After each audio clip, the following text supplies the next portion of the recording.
po, maglalagay na po tayo ng pampalasa dyan guys sa karne. Ayan.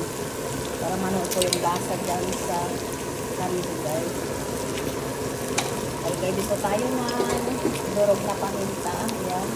Depende na po sa inyo kung gaano siya kadami guys.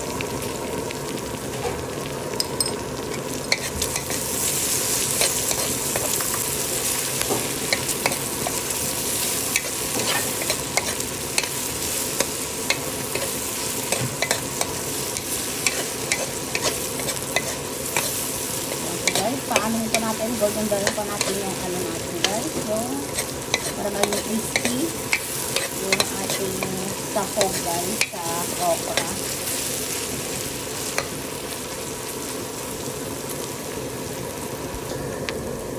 Ayan guys, lagay na po natin yung ano natin guys, yung okra.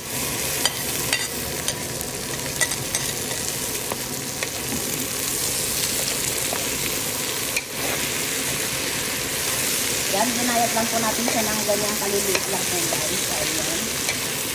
Para maganda po siya. Ano, tignan. Para makain po nila guys. Kasi pag buo siya guys, dami na iiwan po na okra. Yan.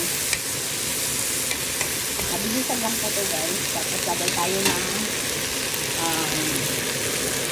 itong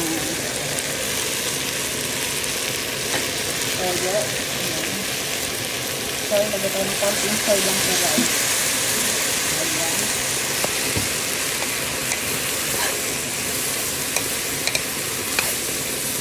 Ayan po guys. Tapos mamaya lalagay po tayo ng suka. Last na yung suka po. Okay na po guys. Lagay na po tayo ng suka. Ayan. Depende na po sa inyo guys kung gaano karami lalagay ng suka.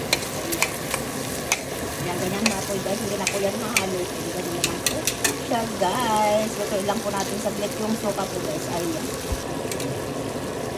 Ayan na po guys. Pwede na po itong ano, hawuin po guys. Ayan, luto na po ang ating adobong okra. Ayan na po guys. Ayan, ready to serve na po ang ating ulam. Ayan na po guys. Ready to serve na po ang ating ulam. Ayan na po, nagawa tayo ng sausawa na daming sili po yan guys sa kabawang. Ayan po yung nabili ko nating danggit. Ayan na po siya guys. Tapos itong adobong okra. Ayan. Ayan po, try na natin. Tikman po yung ating danggit. Ayan guys.